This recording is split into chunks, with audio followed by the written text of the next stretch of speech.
अस्सलामुअलैकुम dear viewers. हमारा आज का टॉपिक है ख़वातीन अगर एतिकाफ़ में बैठें तो इनको किन किन अहकामात और शराइत की पाबंदी करना ज़रूरी है। तो देखिए भाइयों और बहनों, ख़वातीन के लिए भी एतिकाफ़ बैठना सुन्नत है और बाइसे सवाब है। औरतों के लिए मस्जिद में एतिकाफ़ करना मकरूह तहरीमी है, क्योंकि मौजूदा ज़माना फितना व फसाद का ज़माना है। मस्जिद में मर्दों से इख्तलात का कभी अंदेशा है, बेहयाई फैलने का खदशा है। इसलिए मौजूदा ज़माने में जिस तरह मस्जिद में ख़वातीन का नमाज के लिए आना मकरूह तहरीमी है, इसी तरह मस्जिद में एतिकाफ़ करना भी मकरूह तहरीमी है। इनके लिए एतिकाफ़ की जगह वो है जिसे घर में नमाज, जिक्र और दीगर इबादात के लिए ख़ास और मुतय्यन कर लिया जाता है। औरतों के लिए ये ख़ास जगह ऐसी है जैसे मर्दों के लिए मस्जिद है। अगर घर में औरत इबादत के लिए पहले से जगह मुतय्यन नहीं करती तो एतिकाफ़ के लिए घर के किसी कोने या ख़ास हिस्से में चादर या बिस्तर वगैरह डालकर स्पेशली कोई एक जगह आप मुख्तस कर लें और फिर उस जगह एतिकाफ़ करें, और वो जगह औरत के हक में मस्जिद के हुक्म में होगी। औरतों के लिए घर की मस्जिद में एतिकाफ़ करना न सिर्फ जायज़ है बल्कि यही बेहतर है, क्योंकि एतिकाफ़ अगरचे ऐसी इबादत है जो मस्जिद के साथ मखसूस है, लेकिन औरतों के लिए घर की मस्जिद बिल्कुल इसी तरह है जिस तरह मर्दों के लिए मस्जिद का हुक्म है।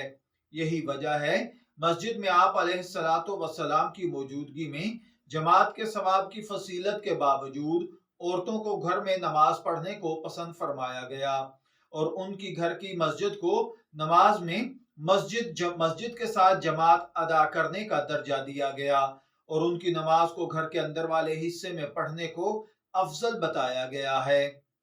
एक रिवायत है कि जनाब नबी अकरम सल्लल्लाहु अलैहि वसल्लम की खिदमत में एक सहाबिया हाजिर हुई और अर्ज किया कि मुझे आपके साथ नमाज पढ़ने का शौक है। आप सल्लल्लाहु अलैहि वसल्लम ने फरमाया, तुम्हारा शौक और दीनी जज्बा बहुत अच्छा है, मगर तुम्हारी नमाज अंदरूनी कोठी में कमरे की नमाज से बेहतर है, और कमरे की नमाज घर के अहाते की नमाज से बेहतर है, और घर के अहाते की नमाज महल्ले की मस्जिद की नमाज से बेहतर है, और महल्ले की मस्जिद की नमाज मेरी मस्जिद यानी मस्जिद नबवी की नमाज से बेहतर है। चुनाचे हजरत उम्मे हमीद सादी रजी अल्लाह तआला अन्हा ने फरमाइश करके अपने कमरे कोठे के आखिरी कोने में, जहां सबसे ज्यादा अंधेरा रहता था, अपनी नमाज पढ़ने की जगह बनवाई। वहीं नमाज पढ़ा करती थी यहाँ तक कि उनका विसाल हो गया और अपने रब के हुजूर हाजिर हुई। लिहाजा जब घर में नमाज के लिए मुख्तस की गई जगह उनके हक में नमाज के बाब में मस्जिद के हुक्म में है, तो इसी तरह एतिकाफ के बाब में भी वो मस्जिद ही के हुक्म में है। इसलिए नमाज और एतिकाफ दोनों मस्जिद के साथ मखसूस रखने में बराबर हैं। एक हदीस में आता है कि आप अलैहिस्सलातु वस्सलाम जब एतिकाफ का इरादा फरमाया करते तो आप सल्लल्लाहु अलैहि वसल्लम ने मस्जिद में खैमा लगाने का हुक्म दिया। आपके लिए मस्जिद में खैमा लगा लिया गया। फिर जब आप मस्जिद में दाखिल हुए तो वहां और बहुत से खैमे देखे, तो पूछा ये किन के हैं। आपको बतलाया गया कि ये हजरत आयशा, हजरत हफ्सा रजी अल्लाह तआला अन्हुमा के हैं। तो आप अलैहिस्सलातु वस्सलाम ने नापसंदीदगी का इजहार फरमाया और इरशाद फरमाया, क्या तुम इससे नेकी का इरादा करती हो? ये रिवायत अहादीस की बहुत सी किताबों में इख्तसार और तफसील के साथ मज़कूर है।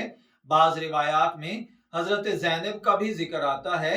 आप अलैहिस्सलातु वस्सलाम के इस जुमला क्या तुम इससे नेकी का इरादा करती हो, इसकी शरह में मुख्तलिफ मतलब बयान किए गए हैं। फिर आप अलैहिस्सलातु वस्सलाम ने सब खैमे निकलवाने का हुक्म दिया और इस अशरा में एतिकाफ ही नहीं किया। जब आप अलैहिस्सलातु वस्सलाम ने इन अज़वाज मुताहरात के लिए मस्जिद में एतिकाफ को नापसंद किया, बावजूद इसके कि उस जमाने में औरतें जमात की नमाज के लिए मस्जिद आया करती थीं, तो इसमें यानी आजकल मौजूदा जमाने में बदरजा ओला इसे मना किया जाएगा, खुसूसन जबकि हजरत उमर रजी अल्लाह तआला अन्हु के ज़माने में तमाम सहाबा इकराम रजी अल्लाह तआला अन्हुम अजमाइन की मौजूदगी में औरतों के मस्जिद में आने से मना किया गया।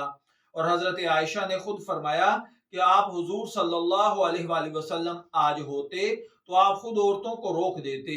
हजरत आयशा रजी अल्लाह तआला अन्हा आप अलैहिस्सलातु वस्सलाम की मिजाज शनास थी। वो समझ रही थी कि हालात और माहौल बदलने की वजह से आप सल्लल्लाहु अलैहि वसल्लम भी खवातीन के मस्जिद में आने को पसंद ना फरमाते। खैर, अगर बात की जाए खवातीन के और दीगर मसाइल की, तो खवातीन के लिए एतिकाफ की हालत में तबई और शरई ज़रूरत के बगैर घर की मस्जिद यानी उस मखसूस जगह से बाहर निकलना दुरुस्त नहीं है। लिहाजा औरत एतिकाफ की जगह से बाहर जाने, खाने पकाने या घर के काम काज के लिए नहीं निकल सकती। इससे एतिकाफ टूट जाएगा।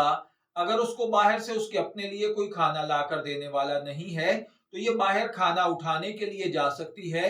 खाना उठाकर फौरन अंदर आ जाए, बाहर ना रुके, वरना एतिकाफ फासिद हो जाएगा। अलबत्ता औरत अपनी एतिकाफ गाह के अंदर रहकर घर के काम काज मसलन आटा गूंदना, खाना पकाना, कपड़े धोने वगैरह का काम सरंजाम दे सकती है। लेकिन बेहतर यह है कि एतिकाफ में बैठने से पहले इन कामों के लिए कोई मुतबादिल इंतजाम कर ले, ताकि पूरी यकसुई के साथ ये इबादत अपनी रूह और मकसद के साथ अदा हो जाए। अलबत्ता ये याद रहे कि शादीशुदा औरत के लिए मसनून या नफली एतिकाफ में बैठने के लिए शोहर से इजाजत लेना लाजिम है। एतिकाफ के दौरान अगर औरत को अय्याम शुरू हो जाएं तो उसका मसनून एतिकाफ खत्म हो जाएगा। पाक होने के बाद एक दिन एक रात का एतिकाफ रोजे के साथ बतौर कज़ा करना होगा। बाकी अल्लाह ताला हमें इन बातों पर अमल करने की तौफीक अता फरमाए। शब्बीर अहमद को इजाजत दीजिए, फिर हाजिर होंगे किसी नए टॉपिक के साथ। तब तक के लिए अल्लाह हाफिज।